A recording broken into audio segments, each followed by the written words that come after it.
Welcome to Deep into Sleep with Dr. Yishan Xu. Let's improve sleep quality and live a healthy life together. Let's go deep into sleep. And now please welcome your host, Yishan. Hello, welcome to Deep into Sleep. This is Yishan. So because I treat insomnia in my clinical work, I often get this question that if I use CBD oil, will that help me to sleep? Or a lot of patients will say, well, I use marijuana to help me feel relaxed so I can sleep better. So in reality, from a scientific view, is CBD or vaping or these different products related to marijuana, can they really help us with sleep? Or do they do more harm than good or more good than harm? I'm always confused about this question myself. So today, I invited Dr. Huichun Deng from Stanford to share her expertise in this area with us. Dr. Deng is a clinical assistant professor of psychiatry in Stanford Medicine Center. She is specializing in the treatment of alcohol and substance addiction and interventional psychiatry. Her goal is to help each patient along the journey to achieve optimal health and quality of life. Dr. Deng has both MD and PhD degree, and she does a lot of great research. So I feel like she had a lot of great knowledge in this area. And she gave a lecture to my clinic. We all felt like we learned so much from her. So I really want to pass this great information to the public. And hopefully you all can benefit from her expertise in this area. Hi, Dr. Deng. Welcome to Deep into Sleep. Thank you so much for having me. So I know you are specialized in the treatment of substance addiction, alcohol abuse in that field, and you are in Stanford Psychiatry Department. So I'm curious, do you want to share with our the audience what got you interested in the field? So I think from the very beginning, I got interested in general psychiatry, and after I did some research in addiction, I found this field is just so fascinating. There's no cure so far, and there is more research needed. So that's the part most attracting to me. I see. Yes, regarding the no cure, it is sometimes for the addiction field, it's difficult to find a way to really say, I can totally make you recover 100%, right? Yes. A lot of times I share with my patient because a lot of patients come to me with a lot of shame, a lot of guilt. I always tell them and I share my philosophy with them is that relapse is part of the recovery, and I would like to help you on that path. Relapse is part of recovery. I really like that. So today, I know you're really good at doing research on cannabis, CBD, vaping, all these topics. So regarding that, I only have limited knowledge in that field. I heard so many different words. Like often we talk about marijuana, we talk about CBD, cannabis. Are they the same thing or they are actually different? I know, they are so confusing, right? Right. So marijuana is basically the herbal cannabis, which is in contrast to the chemical component of cannabis, which is called cannabinoid. So marijuana is the plant, and the chemical is called cannabinoid. THC is the primary cannabinoid in the cannabis in the plant. So which is the psychoactive component of cannabis. Sometimes we refer it as the bad cannabinoid. And in contrast to that, CBD is sometimes referred as the good cannabinoid. It is the primary non-psychoactive component of cannabis. Okay. So there are plants, there are chemicals, and there are good and bad ones. Yes. Wow. Okay. So all these different words, actually, they are representing different components of the same, like a big branch, basically. Yes. Okay. Yeah, so for cannabis in general, if I just use a cannabis, this word to refer this whole branch, I know in medical field, in the field what you are working in, a lot of doctors are using it to help patient in a way, right? As also it's legalized, marijuana is legalized in California right now. Yes. So can you explain in your field, in the medical field, how doctors use cannabis to help patients? So there are actually only 3 FDA-approved medications in the United States. They are used for refractory nausea and vomiting, anorexia, and cachexia related to AIDS and cancer. And there are 2 forms of epilepsy disorders can be treated by one of the FDA-approved medications. The most commonly treated condition by doctors with cannabis is actually pain. So there's a medication called Sativex, which is available in Canada, but it's not actually approved in the United States. That medication is used for pain related to multiple sclerosis and cancer. Of course, besides FDA-approved medication, doctors use off-label use medication or products. In the United States, they are nearly 10% of cannabis users report using it for medicinal purposes. So I would like to cite recently published paper, which is Medical Use of Cannabis in 2019, published in JAMA. To summarize this, insufficient evidence exists for the use of medical cannabis for most conditions for which its use is advocated. Physicians may be appropriately reticent to recommend medical cannabis for their patients because of the limited scientific evidence supporting its use or because cannabis remains illegal in federal law. Okay. So sounds like cannabis can be used in treating certain type of medical conditions.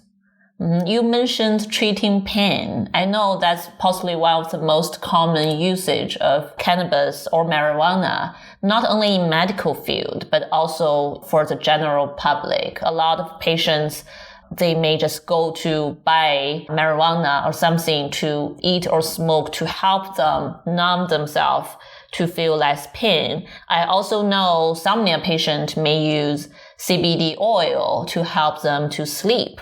In your opinion, is that really helpful to use CBD or marijuana to help to manage either pain or insomnia or even anxiety?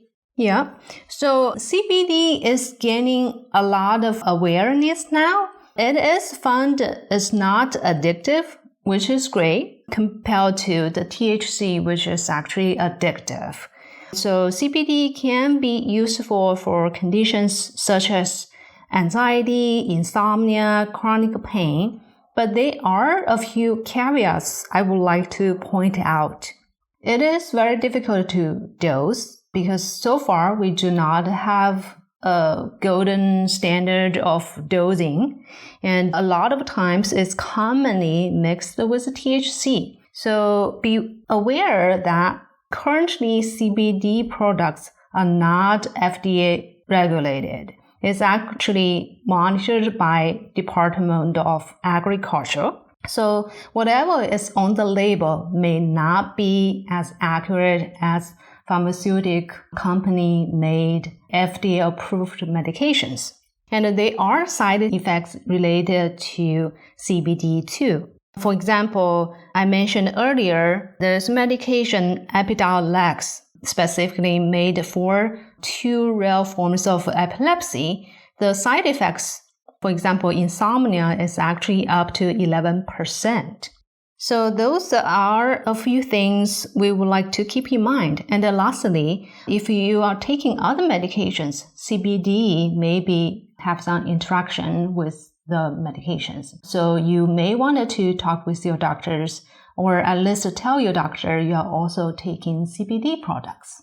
Oh, it's good to know that actually CBD, if it's pure CBD, it's not addictive. THC is, right? Yeah. Yeah, I remember when I worked in the substance abuse, like psychological treatment center before, the test target on the THC component. Yeah, so, but sounds like it's really hard to tell them apart. There's no so-called pure CBD on the market for public use. Right. Probably the purest product so far in the market is the FDA approved medication Epidiolex. That's for the 2 rare forms of epilepsy. But that's the medication you mentioned. Insomnia actually could be one of the side effects of it. Yeah, and up to 11%. That's a big proportion of the patients, right? Right. It can possibly trigger some people's symptom of insomnia. Right. Interesting. Yeah, and also when we treat insomnia, I think we talk about for marijuana use, it actually does something to disrupt our sleep quality. Yeah. Okay. Anything else you think as audience, you really want the audience to know about CBD usage? The bottom line is do not smoke or vape. So because there are a lot of CBD oil actually used by vaping, right? So because there are a lot of side effects related to vaping, so the first one is you would be, depending on the vaping products you use, you would be exposed to nicotine or THC, or the mix of nicotine and THC. And they are vaping components produced by the devices, the vape pen, right? And they are also risks of the actual devices. Okay, so just don't do that. So the bottom line is if you want to use cannabis CBD products, do not smoke, do not vape. And what's the better way to eat it? Yes. So edibles, for example, from harm reduction perspective, is less harmful. Oh, okay. That's good to know. Okay. So bottom line is no smoking, no vaping. Yes. Just be careful how you use it. Okay. Great. So since we are talking about vaping, I know a lot of young people nowadays are really into it, like the electronic cigarette, all that. So can you please explain this word, vaping? What is vaping exactly? So vaping basically is to use an e-cigarette product is commonly called vaping. As I mentioned, vaping products can be the mixture of CBD or THC and CBD and THC. So, and also nicotine can be mixed with that too. So 3 components may be in the vaping products: CBD, THC, nicotine. All things that mix together could be quite harmful to our health. And sounds like it's hard for us to know what's exactly in the products. What's the percentage of each component? CBD products are not regulated by FDA.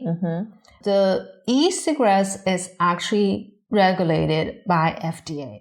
Okay. So there may be some overlapping gray area. I see. If that makes any sense. Okay. So the regulation is slightly different. I know we have a lot of young audience actually listening to this podcast. So I want to use this chance to really learn from you the vaping, the e-cigarette usage, any pros and cons from professionals, from the medical research that has been established or what we are knowing about it. Are you talking about for all adults or for young adults or for different age groups? Good question. Yeah, so is there any difference? What about pros and cons for young adults, for example? So as I mentioned, the potential adverse effect of e-cig, including the exposure to nicotine, THC, those are addictive components, and they are vaping components produced by the devices may be harmful. For example, there's a recent epidemic of EVALI, which is short for e-cigarette or vaping product use associated lung injury. So as of November 2019, per the CDC data, there are already 48 deaths have been confirmed in 25 states as of the CDC data. And also, there are risks of the actual devices. Okay, so both the product and the device could cause quite a lot of harm. So those adverse effects are harmful to all age groups, but keep in mind young adults may be more vulnerable to those side effects. And other specific concerns in young adults in this specific age group include nicotine dependence and normalizing smoking behavior, which may contribute to conventional cigarette use later on. So it could be viewed as a gateway drug. Oh, okay. So even if people use e-cigarettes, use vaping in order to stop smoking the traditional conventional cigarettes, it may actually lead to more usage later. Yeah. So for people who's already addicted to cigarette smoking, vaping can be used as a harm reduction method to quit smoking. But for a lot of young people, that may not be the issue. They may not be already addicted to cigarettes, to nicotine. A lot of them may be using it out of curiosity, out of peer pressure. They just wanted to try it or to relax themselves or different reasons. So if you're not a cigarette user already, but using it as a recreational way, so there are pitfalls to be aware. So it may be a gateway to be addicted to nicotine, to be addicted to conventional smoking, cigarette smoking. Okay, so when you start using e-cigarette, it may lead to something more, even if you are not addicted from the beginning. Wow, that's good to know.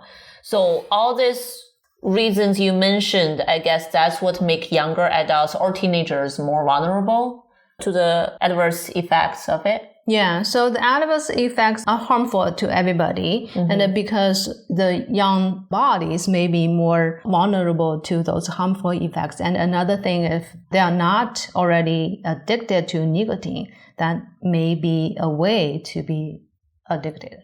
So instead of people who's already addicted to nicotine trying to use vaping as a way to quit smoking, so kind of, reverse order.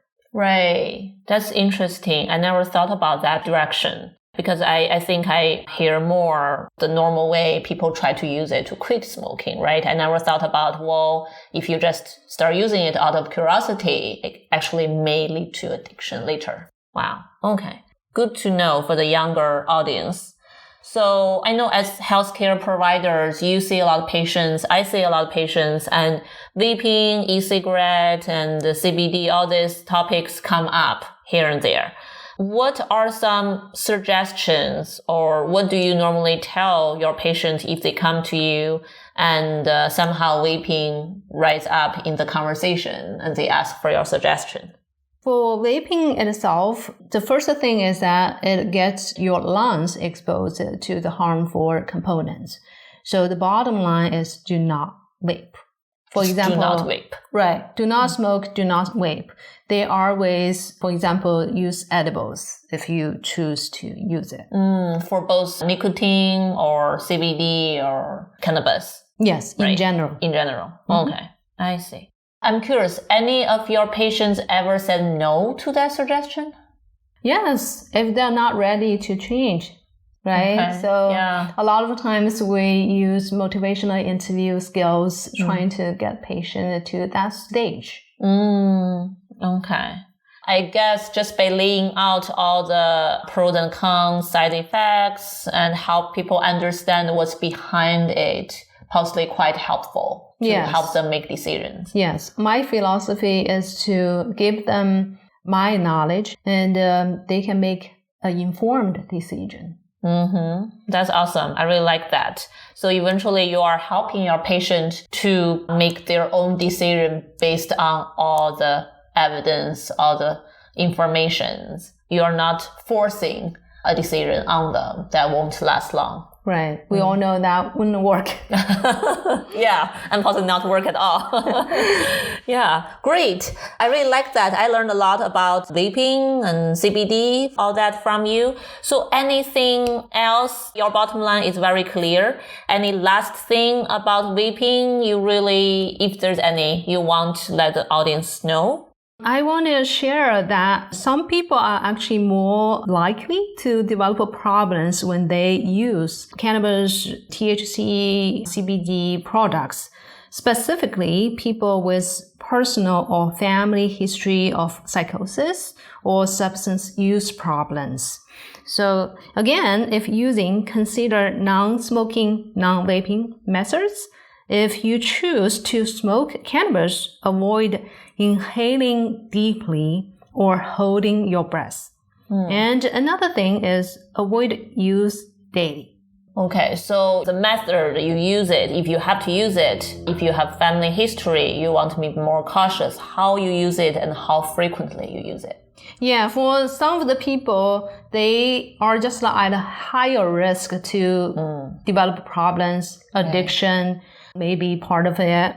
Yeah. Aside from the health adverse effects we already talked about. Right. Yeah, just like many other medical conditions, including sleep disorders, if you have, like, certain people are more likely to develop those risks or symptoms. Yes. Great. Yeah. So before we end, because personally I work with a lot of sleep patients, anything you want talk about, anything you want to let the audience know between, what we talk about today, vaping, cannabis, CBD, and sleep? More and more people are gaining awareness and are trying to get the benefit of using, right? So I think those are the things I would recommend you to keep in mind. Medication interactions, you may want to talk with your physicians, at least share with your physicians you have been using those products. It's very important. And also, even you think is the purest CBD in the market, be sure. And actually, it's very hard to be sure. Maybe I have had patients coming to me, they were telling me this is very reliable products he or she's been using, but then the urine toxicology screening turns out to be THC positive. So that's maybe a way to monitor the products. You can do those tests. To really help yourself understand. Yeah, what is really in the product, because a lot of times the label may not be accurate. Right. I remember before when you give the lecture, you also mentioned some products like hair products and shower products can even contain some of these components without people being aware. Yeah, that could be. Okay. Wow. So we have to watch out what we are using. And if we are using one of the products for some purpose, we may want to do some tests regularly to check it out. Okay. So you cited a lot of good research, and I'm wondering if the audience want to learn more or read more about this topic. Is there any more reliable resources they can refer to and they can go to? Yes. So I would recommend the website by the United States government. It's called drugabuse.gov, and you can search specifically the topic on marijuana. There are a lot of information, reliable information on that website. It's supported by NIDA. Okay. Yeah, so I will put that website on the show notes. And I will also put the title of the 2 articles you cite to the show note. So people, when they listen to your show, they can also read those information. Yeah. And there's another website I really like. It is cannabispsychosis.ca. C stands for Canada. So this is a website supported by the Schizophrenia Society of Canada. Oh, They have a bunch of very relevant information on this website, very helpful. Okay, great. You mentioned earlier about the relationship between cannabis and psychosis, population with psychosis, right? Great. That's very helpful. Thank you very much for your time and coming to the show. Thank you for the opportunity. So that's my conversation with Dr. Deng. I learned a lot from her. How about you? I hope you learn a lot too. So no matter whether you are considering of using these products or you are using or your family, friends are using, hopefully you learned from what Dr. Deng shared or recommended. Please get enough full around information before you make your final decisions. As adults, we all want to make our own decisions and take the consequences. Every decision, every behavior has a consequence. So that's why we want to be cautious when we make a decision that may impact our health.